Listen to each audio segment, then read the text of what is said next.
The spiritual gift of discernment, probably not what you're thinking. It's not like natural discernment. So what's the difference? In Jesus' time, you had people saying the right things.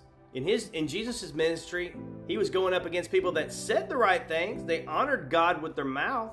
They honored God with their lips, but their heart was far from me.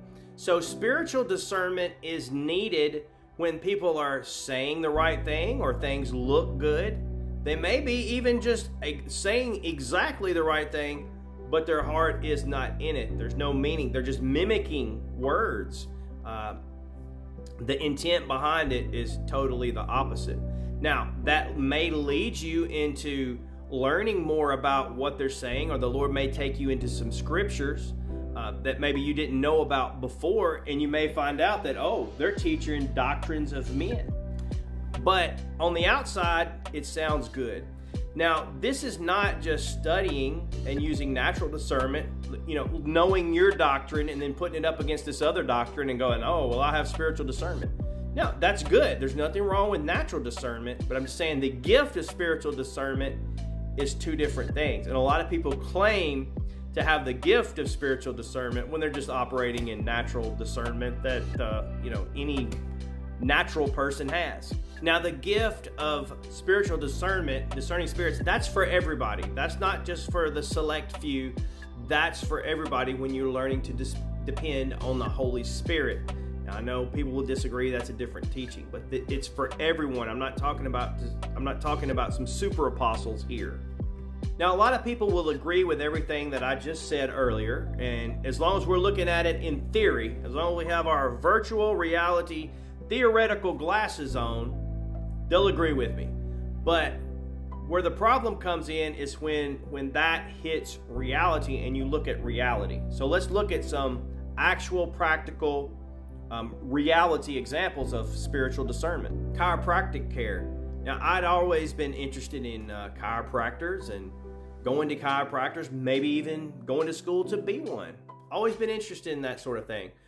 But something kept me from it. And as I grew in the Lord, that grew stronger not to go. And I didn't know why. There was not anything that I knew of. I just knew, don't go, don't have anything to do with it.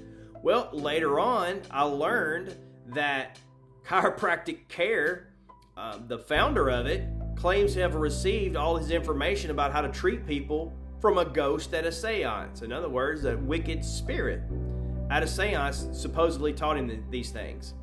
I didn't know that before, but something inside me, the Holy Spirit, who does know more, was telling me, no, don't go, don't get involved with it. So there's something that it looked good from the outside, didn't seem to be any problems with it, but the roots were in the demonic. I had no idea of this and just learned about it later, after the Lord was telling me, no, don't go. Halloween is another one. Certainly looks bad from the outside. There's bad stuff going on. I am not denying that. Stuff that you should not be involved with. But something in me said this just isn't totally bad. And I didn't understand that either. I thought, well, is this just my flesh wanting to go door to door and trick-or-treating or what? What's going on here?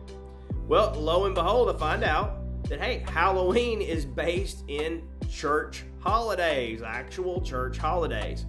All Hallows Eve, Halloween, All Hallows Eve was the day before All Hallows Day or All Saints Day, when the church celebrated all of the saints and martyrs of the past. Now, has bad stuff come in? Yes. Does it look bad on the outside? Yes. But the roots are in something good. Celebrating the saints, martyrs, the men and women of God who have gone on before us. So I know you may not agree with those two things. That's not the point.